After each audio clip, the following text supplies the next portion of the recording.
All right, welcome back to another episode of the Word of Mouth podcast presented by Johnny Davis Digital. Today we are joined with Miss Ericka Saurit. Ericka is coming to us fresh off a plane from France, and she's sitting down with us today to discuss not just her origin story where it comes to brand strategy, but how she transitioned from the role of an interior designer and a career in interior design to being a brand strategist and a global brand strategist at that. I'd like to start by reading a little bit of your bio, and it's compelling. There's so much written here that going through it is kind of difficult for me to figure out like what is not worthy of talking about. So I feel like we're going to be here for about 6 hours to go through all this. But Ericka Saurit is a designer, an educator, and a brand strategist obsessed with how our built environment shapes the human experience. With a 25-year global career, she's worked with culture-shifting brands including Airbnb, Tag Heuer, Estee Lauder, and Procter & Gamble. Her boutique brand strategy agency, Sort Creative, helps home and lifestyle brands transform their position in the marketplace with story-driven brand and marketing services. Creative professionals around the world learn to grow their business and their careers under her guidance on her interactive learning platform, the Marketing School for Creatives.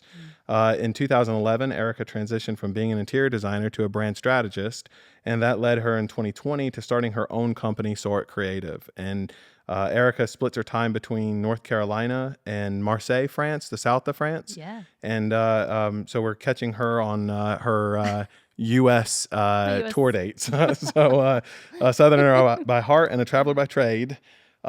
She is joining us today, and we are super excited to kind of get into a conversation with you. Yeah. Thank you for having me. I'm really excited to be here. We're very excited as well. Yeah.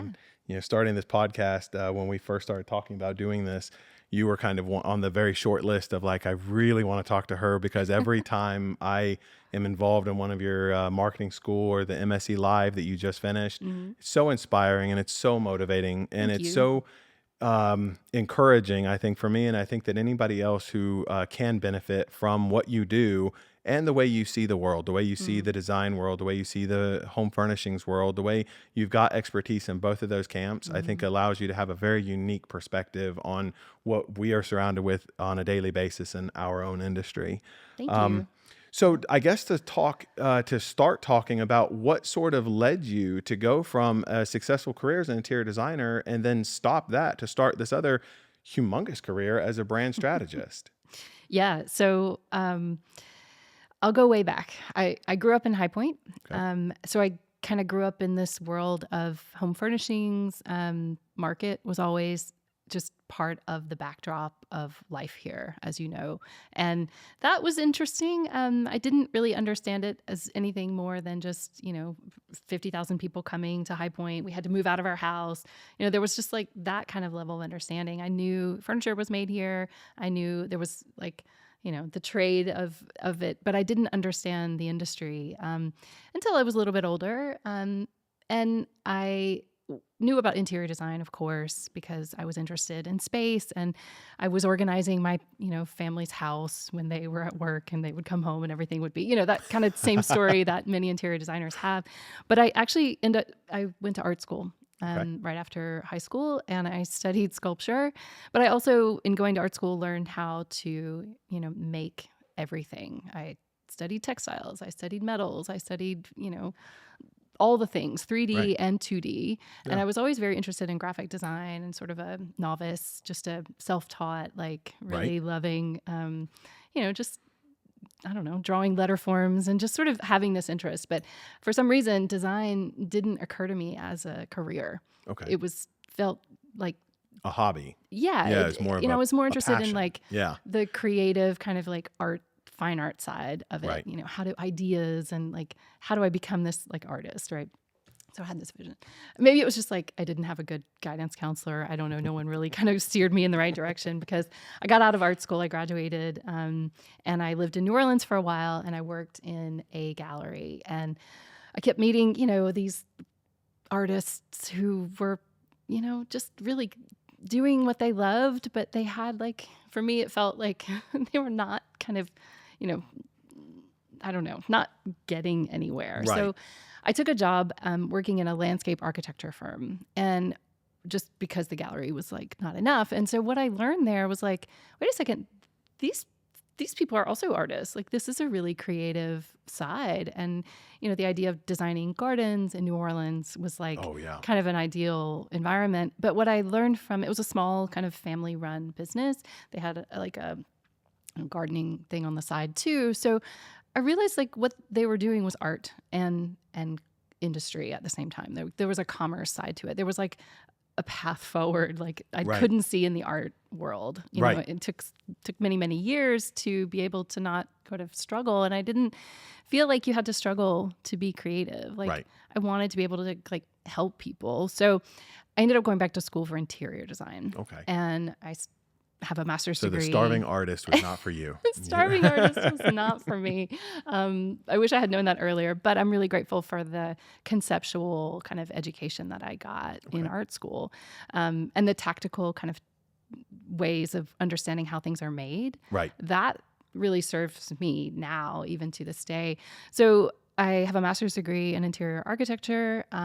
After school, in art school and design school, I studied museum exhibition design. Oh, very cool. Yeah. So I wanted to kind of combine that gallery kind of art experience. And so I was designing museums and I was designing spaces and thinking about how people engage with information in spaces. And I ended up working, my first job out of graduate school was working for Ralph Applebaum and Associates, which Ralph Applebaum was the first kind of designer of a museum environment. Okay. He designed the Holocaust Museum. Oh, okay. And so the idea that this really big and heavy kind of, historic event had to be a story that was told experientially. Right. Right.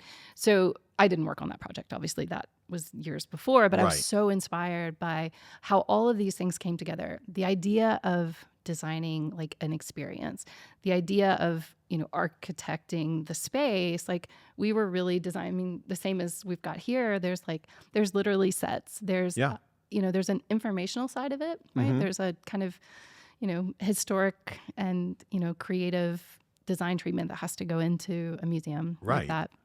And so I was working on these kind of multidisciplinary teams, people, graphic designers, content developers, architects, designers like me. And we were, it wasn't interior design, residential or commercial. It was sort of something in between. Yeah. And I love doing that. And so I did that for several years in China for his office. We mostly worked with cultural clients there, building new museums or renovating, exhibits and making them more immersive, more experiential. And we were doing some corporate work. And I ended up working for another firm while I was in China. I was in China about 7 years. Oh, okay. And it was fantastic. I went right around 2008. Okay. So all my friends here in the U.S. who were working in design and architecture it was a very bad time. Yeah, absolutely. To be a designer of anything. And so, however, in China, it was kind of the opposite. Really? I worked on the Shanghai Expo was in 2010. Okay. And so we were designing pavilions and like without a budget. And it was sort of these crazy, like design whatever you want, make it as amazing as possible. Wow. And there's no budget. It was kind of a dream. I'm envisioning like a World's Fair almost. That's exactly what it is. That is amazing. It has evolved from that. So it was cool. That is amazing. But what started happening around that time, 2009, 2010, 2011, was that I was brought in to the marketing meetings with the client because I was really good at creating presentations. Okay. I was really good at pitching the designer or the design team's ideas, which I was working on, to the client. Okay. Instead of the marketing team or the business development team kind of speaking on behalf, like taking our design and then speaking on behalf of the design team, I was able to kind of transition and translate what the intent was. Right. Those are different languages. Very different languages. Absolutely. Because what would normally have happened would be either, maybe the creative director who kind of knew what the physical design team was doing, maybe not, maybe wasn't fully keyed in. Anyway, there was a lot of seats at the table that didn't have what we had created top of mind, Right. or there were different kind of agendas. But Oh, when you're so drilled down into the detail of yeah, what you're doing on a daily basis, and then to hand that off to someone who is detached, at least somewhat from the well, project, who has different priorities? right? Are Let's you say really that. going to give it its importance? You know, Right. you would be the perfect person to put in that Yeah. room. Yeah. Well, that then turned into kind of the marketing career that I have now, because what I realized was that I'm happy to not ever have to do a wall section in CAD ever again Right. or to detail something. I mean, I really do love design, but I actually found that maybe my purpose was better served in speaking on behalf of the designer, like Okay. advocating for the design idea and bringing that, making sure that that got built with the, you know, integrity that it Right. was meant to have. And so over time, I kind of transitioned out of design and moved more into marketing, and was able to use all of my visual communication skills, Right. all of the kind of background I had to be able to then start to think about, okay, well, what does the client need? What is the client saying that they need for this project? Right. And how can we interpret that and make the design, you know, better serve the needs of Right. the client? What are they really saying? You're like Like, an industry translator. You're hearing one exactly. person say something, and I mean that makes sense. Yeah. I think that one of the neat things, and sort of even what you've already addressed, you went from designing like a museum experience to be Mm, fully experiential. Well, what is more experiential than the home you live in? You hmm. know, so if a brand or if an interior designer wants to get across that experience that someone is going to be investing in and Yeah. then trusting them to execute, Yeah. learning the vernacular, learning the words, learning the pitch, and Hmm. then having the background of, and I can do this. You Hmm. know, like I can talk about it because I have done it. Yeah. It allows you to really kind of be as detail oriented in your pitch and in Hmm. your delivery of your knowledge. I Yeah. think that's incredible. Yeah. And what happened was, I mean, fast forward over that 10-year period, I eventually moved back to the US from China, ended up working in marketing and brand management roles for manufacturers here in Okay. High Point. And so what I started to be able to say was like, how do we take the story of the brand, create it so that it's either mostly for a design audience or for the, you know, the wholesale or the, you know, the other, whoever this kind of Right. manufacturer is Yeah. selling to.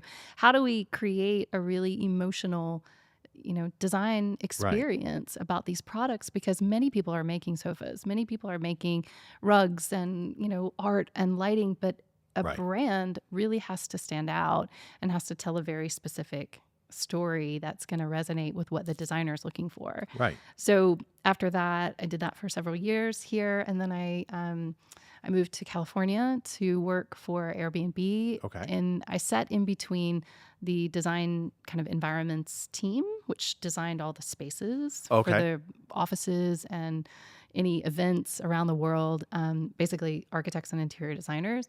And then the marketing team, which was working to create a new kind of tier of homes that were higher level design. Right. So that was an interesting role to Yeah. kind of try to figure out, like, how do we create design guidelines for hosts who Right. want to up level their space? How do we bring in the right products? How do we connect with manufacturers? It was a really interesting kind of role. Yeah. But 2020 happened, Okay. and I decided I'm going to do my own thing. I Okay. really want to like start my own business. Right. I had this is a whole nother podcast, but while I was living in China, I had a business there Okay. on the side. And so it was my first kind of role into entrepreneurship. Right. And I thought, why not? You got Like, the bug, and yeah, I, absolutely. Yeah. I, I, I was thinking, like, you know, what if I could help all of the designers that I knew in 2020, who were having to kind of now deal with manufacturers on a different level, and the manufacturers were not prepared Right. from the most part to be completely digital. A lot of them still had, you know, businesses set up with reps and like Right. in-person sales, and like they had to restructure. And so the first thing I thought I would do would be to sort of call up all the, manufacturers I knew here in High Point or Right. in North Carolina and say, like, how can I help you with this sort of digital transition? Right. Okay. And I know what designers need Yep. because I was a designer and I'm really connected to my design friends. And I, still understand from my roles previously what a designer really is looking for and how can I help you? Right. But eventually that evolved to, well, the designers needed help too, because now they have to reach clients completely digitally. Yep. How then do they better communicate the message of what their business is Right. truly about? How does the brand then reach the designer? And so that's where Saurit Creative was born. That makes sense. Yeah. Because an interior designer, like a furniture manufacturer, you can't take, every product that you develop. You can't take a house to a client meeting and say, this is what I did last time. So you're That's right. working off of any Yeah. digital or print materials, as well as any branding materials, your videos and your photos. Yeah. And, I know from as long as I've known you, I love hearing you talk in the Marketing School for Creatives or the MSc Live. And because you sort of have this constant messaging of, it's the assets, it's the imagery, it's your brand voice, it's the resonance. Like you're tying in to, I think maybe fundamentally where people do fall down in their brand building. You're saying, I've got this amazing product and I want to reach the people, and now I just need a translator. I need somebody to tell me how to take this amazing product. And sometimes I've even heard you talk to people about their own brand where you are giving them insights into things that maybe they didn't even know about their own brand, as you as someone who is detached enough to say, this is what I'm feeling when I see your vases. This is what I'm feeling when I'm seeing your furniture. When I walk into your showroom, this is what I feel. They don't even see that because they're too close to it. So I think that it is very beneficial to have someone like you Thanks. sort of running point, for them and other brands. Well, I feel like I have a really different point of view, given this background in fine art and this then kind of translation into the world of design and then into marketing and branding. Right. One of the things we talk about a lot in our marketing therapy sessions, but also in marketing school, is, the very first place to start and where most people miss the mark in marketing. And the reason why marketing feels so frustrating or it doesn't work or, all the things people feel about marketing Right. is that because they don't start from the messaging first. Right. Marketing will always be hard because it's simply an amplification of that message. Right. And if you don't take the time to define, what it is that you're really trying to say Right. about your business and even each product probably Yeah. needs its own message, then your marketing will be more complicated and nothing will work because especially creatives think that the marketing is simply just something that's really beautiful Right. or something that, can stop people scroll. And that's Yes. part of it. It is. But that's not the only thing. Right. Right. There's like a ton of more factors to consider. Absolutely. In how you. And I think the marketing application for a creative, especially for a creative, it's a daunting process because what you are doing, what we do as creatives is we take somebody else's idea, whether it's graphic design, photography, videography, whatever that is, we're taking someone else's idea and then we are putting it through our lens and through our ability, and we're giving them sort of this beautiful brand image of themselves. To turn that lens onto your own company is very difficult. And I think that most companies, if you have a marketing team, it helps. But if you are the person that owns this company, you're so focused on doing that you're never focused on reflecting on what you have to offer to do. And so you just sort of say, well, if I did that, I would have time to do my website and I would have to have 50 more hours in the week. And I'm already working, so much. It's impossible. Yeah. So to have someone step in and say, I can do that for you, I can tear apart your brand from the top down and drill down on every detail that makes you unique, that makes you exclusive, that makes you an expert in your own industry. And then I can refine that down and I can give you this kind of like, it's not just an actionable list that people can go with, but it's because you do have experience in the field. You're not coming into it from like, I'm a brand strategist and I work with, shoes or, something like you are so Yeah. intimately familiar with the home furnishings industry and with the interior design industry Mm-hmm. that you're able to kind of walk in several different worlds very efficiently. And I Yeah. think that's impressive. Thank you. Well, I tried when I first started, you know, Start Creative in 2020. I was like, well, maybe I can work with, a wellness brand, or Right. maybe I can work with, something related to the home industry. And there was such a learning curve on Right. how much I had to catch up in how that industry worked to get the strategy. Right. Because again, marketing isn't just pretty things, and there's a strategy behind it, and you Right. have to understand how the how the system works Yeah. to be able to plant yourself inside Yes. of it. Yep.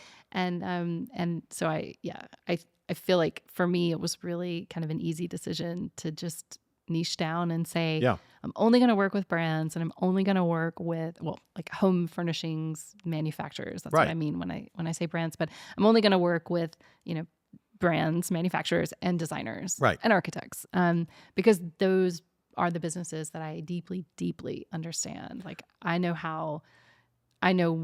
what all the parts and Right. players in this industry are really looking for. Right. And so it helps me get ahead much faster. I don't have to, do any research on how it works. Absolutely. Right. All Well, I like you were do talking is about just, with a wellness brand or, yeah. shoe brand, to look into, different materials and different lifestyles and No, things like that work here and there. And, yeah. what's the underlying messaging? This is an industry or several different industries that all come together that you do have that familiarity with that allows you to have I think the thing that comes across with the conversations that you and I have had and that I've been party to with you, working with your other clients, you have a very approachable demeanor, while also there's never a question that you're the expert in that field. And I think that has to assist you a little bit in sitting down and kind of saying, I know you're freaking out about your brand strategy, but I'm not. No.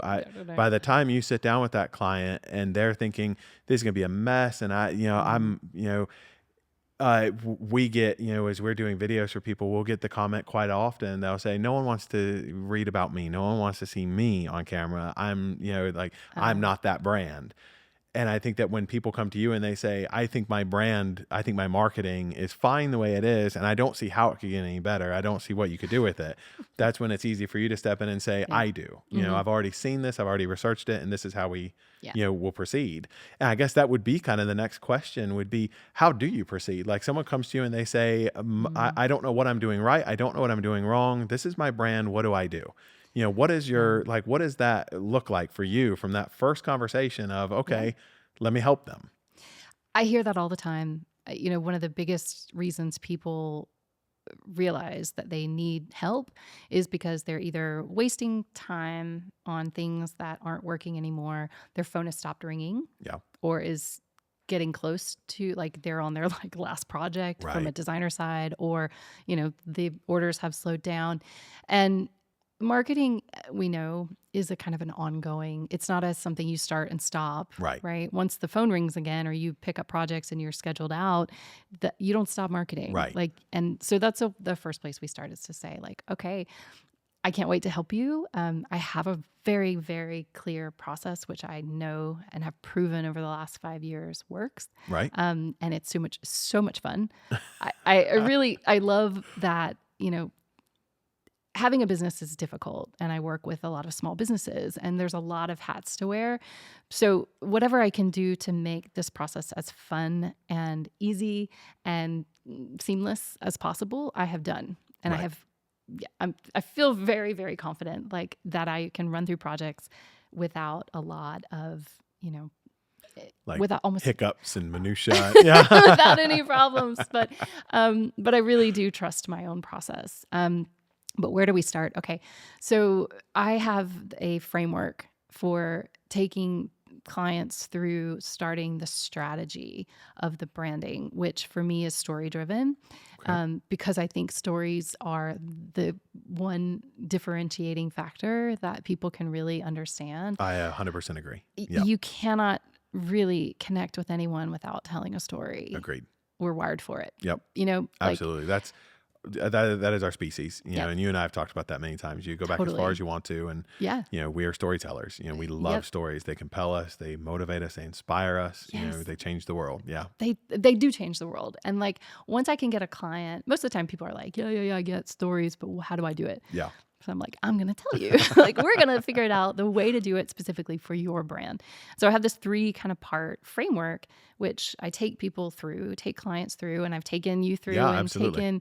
taken many people through. And for me, it's really important that the brand can own that story, Right. that they can believe it first. Because if they don't feel it and believe it and deeply internalize Right. it, the marketing, again, is going to be Yeah. very complicated and Yep. hard to do. And they're not going to be able to train people that work for them, Right. that onboard and whatever.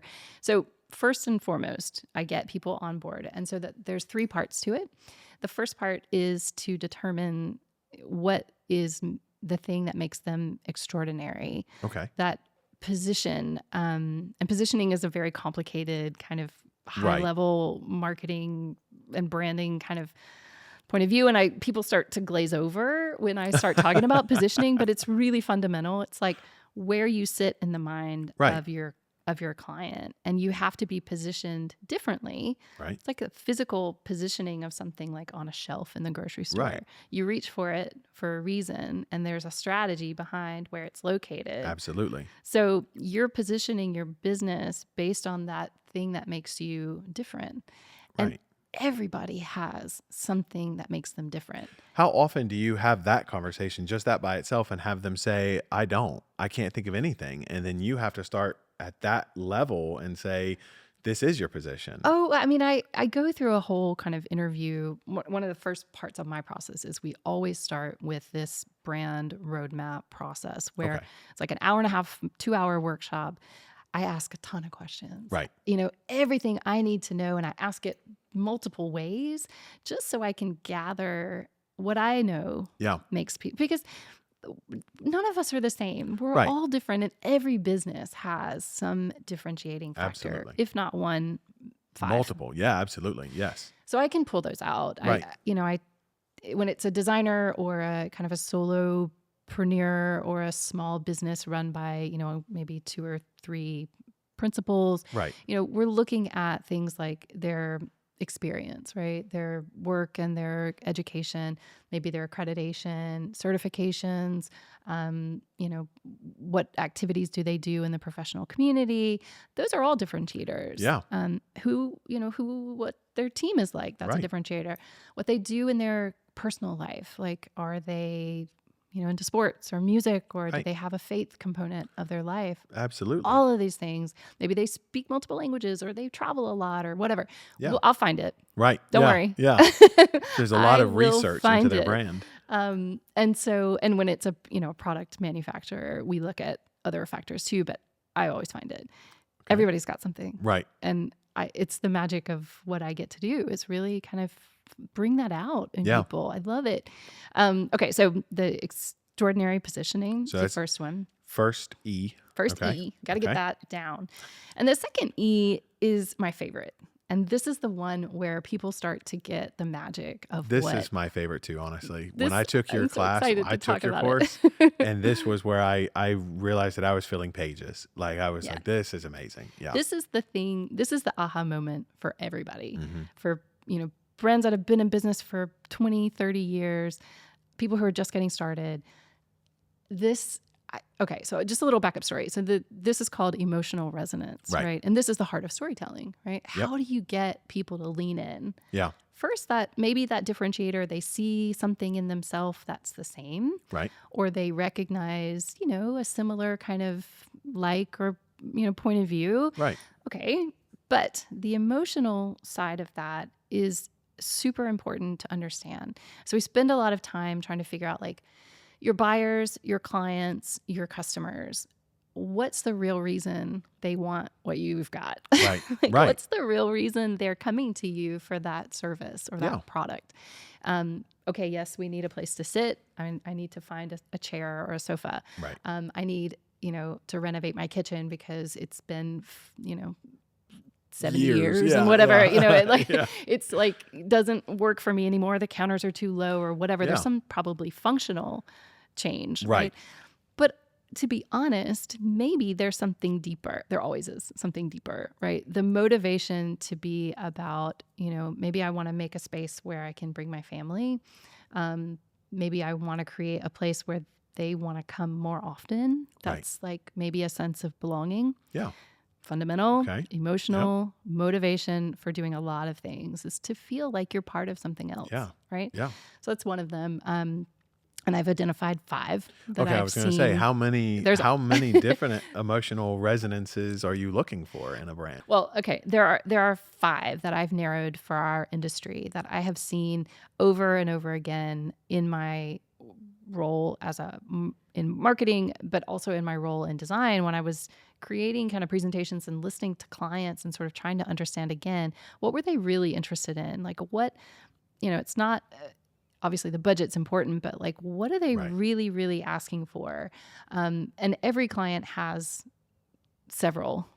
So I try to get the clients that I work with to start to understand if they don't know, right? I can sort of pull it out of them a little bit. Like, what have they said? What do your testimonials say? What do people say when they come and sit in your office and you have a meeting for the first time? Or what do they say on the phone? So 5, I'll go through those 5. Sure. The first one is a sense of belonging. Okay. We have a fundamental need to be part of something so we don't have to get kicked out and eaten by bears. Yeah. Yes. Yeah. Sense of We belonging. want to belong. And the home, obviously, is a place where belonging is very natural. So for a client who's motivated by a sense of belonging, they might be building, a space where they're empty nesters and their kids have gone away to That's what I was just thinking. left the home, right? Yep. They don't want them to come back and stay. No, but when they're there, but come back as often as possible and bring the grandkids or whatever. Right. But that creating a space that actually makes it so that everyone feels like they can continue to come back, that's a motivation for a kitchen renovation or, creating a new kind of living space or reconfiguring, whatever. Right. So that's one. The second one is to be seen and heard. Okay. We all fundamentally want, especially in our homes, to feel like we have been, someone gets us, right? Yeah. And I see this message so often. It's part of like when designers say like, it's going to just feel like you, right? That doesn't make any sense. No. That to me is like really vague, but what they're trying to say, I think is like, I can see and hear you and interpret that into a space. But let's build stories from that, right? Let's use that core human motivation to build a space. And your home should reflect who you are. You know, it should give you that, like, you should feel at home. You should feel like that, that place, that sanctuary. And especially when you invite people in, if they say, oh, this feels like this is exactly where I'd picture you. I think that's important. What you just said is part of that. So like when clients have young professionals, people who are maybe designing and building their first home. Right. It's important to them that when people come over, they see, maybe their success or they see, and it's not a bad thing at all. Like to be seen and heard means like it's speaking something about you that you maybe can't communicate yourself. Absolutely. It's like when someone comes into your home and they're like, oh, I never saw the side of you. Like you feel seen and heard and a designer can help you do that. Yes. And you can do that with furnishings. And, that is a really beautiful place to start telling stories. Right. And really gets, pulls people in. It makes them lean forward and lean in. Yeah. So the third and the fourth one are ones I usually see together. Hope for the future. Okay. Right. To be able to give something to the next generation. Right. So that's legacy building. Basically. Yes, yeah. I see this a lot in people who are building like second home, third homes, a home that's going to be part of the family. Right. Right. Yep. Maybe it's a vacation home or a retreat home. Yep. And this hope for the future is really about, being able to do something just because you can. Right. And a lot of clients, especially architecture and interior design clients who are building, their legacy, they really want to be able to do that. They've worked their whole life for it. So that's a beautiful place to Right. start telling stories, Yeah. because clients will hear that and Right. they say, oh yeah, I'm absolutely have hope for the future. And I really Absolutely. do want to kind of leave a legacy. And the last one is wonder and wonder. The Wonder and idea, wonder. wonder with an A, wonder with an O. Okay. And this is more like we're wandering through the world, Right. right? But we're wondering about our place in the world. Right. So this is like a macro and a micro. Yep. Like, how do we sit within this magnificent, awe-inspiring life? Right. It is truly like the idea of studying awe to me is just fascinating. Yeah. Like, talk about like a whole nother podcast, which it is. No, And I love that. That's one I always tied in the most to, when you yeah. presented that to me as in the class. It's the wonder and wander. It's the Mm-hmm. curated tchotchkes from around the world. It's the little things that, bring a memory or an emotion. I think that means everything. It is the idea of, searching, and still having a place to call home and having that base camp, so to speak. But you're constantly wondering about the next adventure, and you're constantly wandering, and the wandering doesn't have to take place internationally. It can take place from here to the grocery store and back, but it's that sense of wander that you're bringing into your home, that you're bringing into your life, and you're embracing in your life. I love that. I think that is when you talk about a catalyst for a story, to me, every great story starts with a wander statement or a wonder statement. And truly, like I see this a lot in product brands, because the message that gets created around that core emotion is like, imagine a world where, right? Yeah. And you're immediately like, I'm Absolutely. in that story, Yep. like straight away. And obviously there's like many other less, Sure. tropey ways to do it. But as a hook, it's beautiful. We're in it. Yeah, Right. we are always wondering, Yep. like, how did we get here? Like, what is our Absolutely. purpose? What are we doing here? Absolutely. And the home is a great place for you to feel safe. I and agree. Wonder 100%. on your own. It's an existential question. It's one that we never stop asking ourselves. That's right. Like when you talk about, I want to build a place that reminds me of me, and sort of it ties back also into what you're talking about. Your brand marketing and your brand strategy doesn't stop because now you are successful. There is no point where you're like, well, now that's done. Thank goodness. Let's proceed to this next thing. You're constantly going to be reevaluating that. And I think that the series of questions we constantly ask ourselves with the wonder and the wander, as we get older, as we go, you look back into different chapters of your life and you say, I can't believe I was into that. I can't believe I had white bookcases on every wall of a house for years, and I didn't see anything wrong with that. Yeah. And the more you experience life and the more you experience good events and bad, trying experiences and things that you thought you couldn't withstand, and then you stand up and you look at it and you say, this made me a little bit better than I was yesterday. Yeah. It all leads to those wonder and finding the wonder and the wander. And I would encourage people to do that too. When they sit back and they look at their life, look at all the amazing things that you're able to do that you saw as a Tuesday or a Wednesday, tap into that, and then allow a designer to come in and tap into that also. Your home will give you that space that this is me, this is who I am today, and this is who I was yesterday.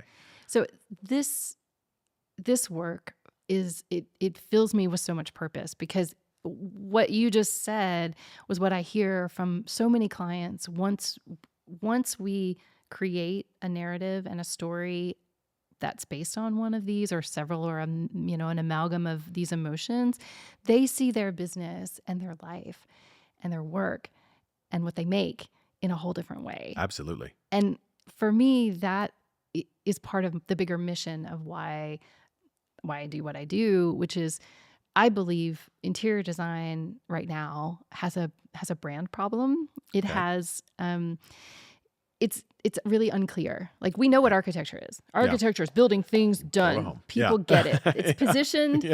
People understand it. But interior design is like this crazy world of like, is it trends? Is it decoration? Right. Is it frivolous? Is it for only rich people? Is it for only buildings? Is it only for, is it, why isn't it for me? Right. That's the question. And so that it has a massive positioning problem. Right. I believe it's for everyone. 2, it has this misconception about like really what it's for. It doesn't have to be expensive. It can be. Yep. It doesn't have to be out of reach. It shouldn't be. Like, the way we think about the home should be this way. Right. It feels safe. I belong there. You know, Yep. it should be like a right for everyone to live in a beautiful space, because imagine, again, having that sort of moment of wonder where you're like, okay, I feel good in my home. I feel safe. Maybe I'm not as anxious. Maybe Yeah. I think about, maybe I've been thoughtful about how I put my space together for Yep. myself and maybe my kids and my family. So maybe I'll have the same thoughtful choices about what I eat. Yeah. Maybe I'll have the same thoughtful choices about how I, drive in traffic. Maybe I'll Yeah. have the same thoughtful choices about how I contribute to my community. Maybe I'll have the same thoughtful choices about how I Well, show up as a citizen in this world. absolutely. There's How often does one decision affect so many other decisions? all of them. I'm guilty. I was just thinking about this when you were talking. Yep. I'll take my car in for an oil change, and I think Mm. I am going to take such good care of this oil. I'm not going to speed. I'm not going Yeah, to. And for about a week, you feel like you're this model. If they put Mm. one of those little progressive beepers on those traffic trackers or whatever, I would have an insurance reduction.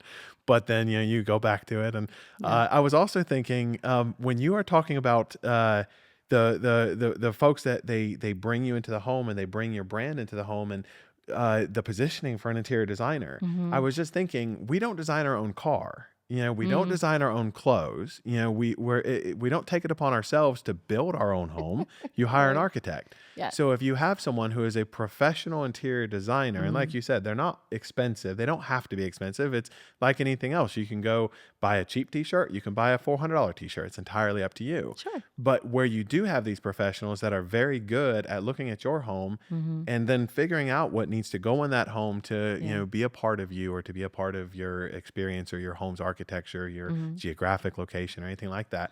Why wouldn't you want to go to a professional that does this for a living? You didn't go to Ford and say, let me tell you what I want in my car. Basically. Like, It's true. Yeah. No, I think we'll get there. yeah. I have hope. So the last E is experiential touch points, right? So these are sequential. So Okay. the first E, You're like getting your extraordinary positioning. Figure that Okay. out, you've got it, right? Okay. Then you build that emotional resonance story around it, right? Based around your extraordinary positioning. Yeah. Yes. So once you've got that story, right? And again, it's not easy. Right. That's why not everybody does it really well. It's Like, introspective. It's a it very, takes it's a time. very intimate look at Yeah. your own business. Yeah. But once you've got that story, then the third E is very tactical. You have to, plug it in to the entire customer or client journey. Okay. And you really think, like, how do they find you? Is that story showing up when they find you? And how, in different ways, it can, social media, your website, all of that, your story has a chance to shine, Yeah. right? But then once they get into your, process, or they come into your world and they potentially become clients or customers, how do you delight them with, that story again? And you remind them, right, Right. of that emotional kind of tie to why they should purchase from Yeah. you. Because honestly, we're all, the point is, we're all businesses. We have to make Absolutely. money, but Yeah. we're going to do it in a way that we feel good about. Right. We have something that people really need and will make their lives better. Right. So that third E is really the kind of more tactical, practical marketing strategy for how you then map that story to a, deployable marketing strategy. And Okay. then marketing is fun. Right. And then marketing is easy, Right. actually, because you really are just following a set of steps to. And once you Yeah. establish like that framework, where you were talking about how marketing is not a one-time thing, it's continuous.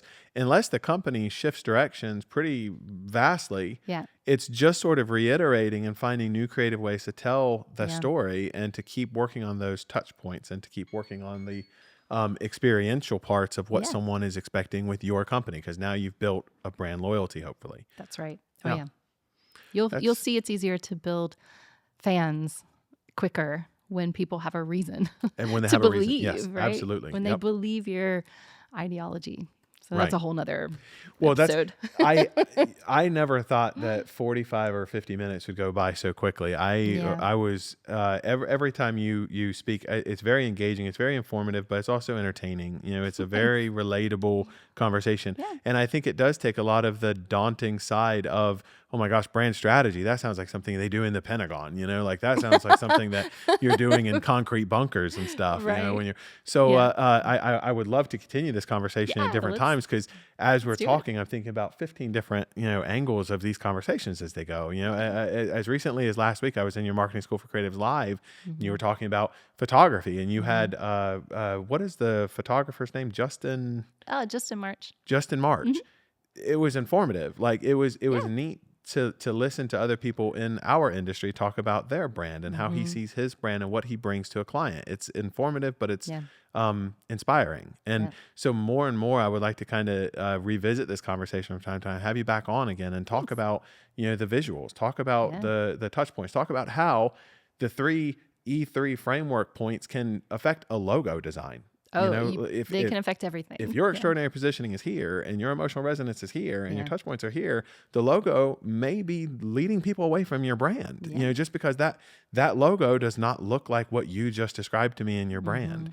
And it can really reshape an entire brand's approach to their public face, That's which exactly I think is what exciting. Strategy is. It's really like making a plan, It is, yeah. And once you have that foundation really figured out, Right. then you're excited about it. You're like, yeah, maybe we need to relook at our logo. Maybe we need to look at our website. Maybe we need to look at our collateral and not to do those things because I know they cost money and marketing is an expense, but truly marketing is like one of the most important functions of your business. I hate it when marketing gets cut because people don't feel like it's essential, but it too many times people will is. take a shortcut on marketing, but then expect to spend a lot on their catering for an event and expect everyone to show up in droves. Well, they don't know you exist, or they don't have enough of a reason to get there to experience your amazing hospitality, because you lost them. So as we're talking about the marketing school for creatives and the framework that you're, kind of teaching, and that I know that was like very top level. And because I have taken that class, each one of those topics can be just like drilled down and expanded upon. But if someone wants to learn more about not just Saurit Creative, but the marketing school for creatives and the E3 framework, where are they going to find that? So my website is sauritcreative.com. Okay. SAURIT. I was going to say, you may need to spell it. Creative. But you can also Google Ericka Saurit, and both of those words are spelled very weird. So ERICKA and SAURIT. Yep. I'm on Instagram at Saurit Creative. Okay. That's really the best way. And Marketing School for Creatives is this ongoing kind of on-demand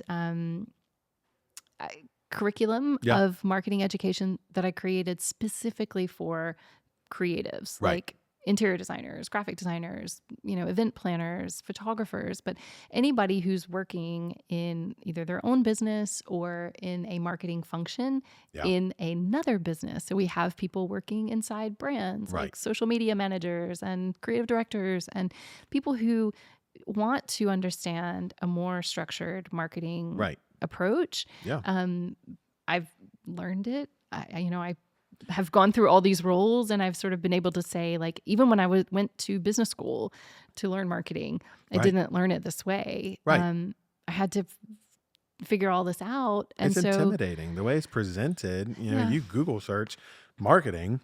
Well, marketing is its own thing, It's like there's performance marketing, there's creative marketing, there's like, many, many factors, and you can get led down the wrong path very quickly. Absolutely. I know how creatives think because I'm a creative too. Like the shiny carrot thing is real.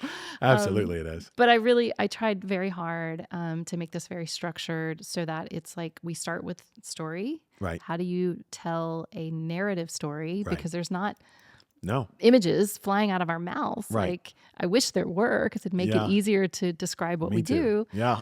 But we start with the story, we visualize a story, and we build a strategy, and then figure out like how exactly to map it to a marketing plan. Right. So yeah, it works. It does. There's Well, many as students someone who who've took gone it, through who have, found success, and I feel Right. really good about that. And I was fortunate enough to attend that course. And Yeah. I think that is, I am a huge advocate for it, because I saw it and I came to you with the idea of, I don't really know what I'm doing. That's a whole nother I'm podcast too. a marketing. Like, that is a whole nother podcast. Where did marketing school come from? Yep. Thank you, Ken. Well, thank Yeah. you, Ericka. Thank you You're very so much welcome. for joining us today. I am so Yeah. excited. I was excited to have this conversation. I'm so excited for other people to hear this conversation because we are trying to reach the people that either are looking for a career change or they're looking to be inspired or they're Mhm. students and they're looking to, do I have a place in this world? Do I have a place in Yes, interior you design? Do I have do. a place in Yeah. marketing and creative and strategy? Yeah. This was everything I wanted to be. I Good. think it was a perfect origin to sort of where we are right now. And Yeah. then I look forward to getting you on again. Sounds great. All right. I'll Thank you be so there. much, Ericka. Thanks. Bye. Bye.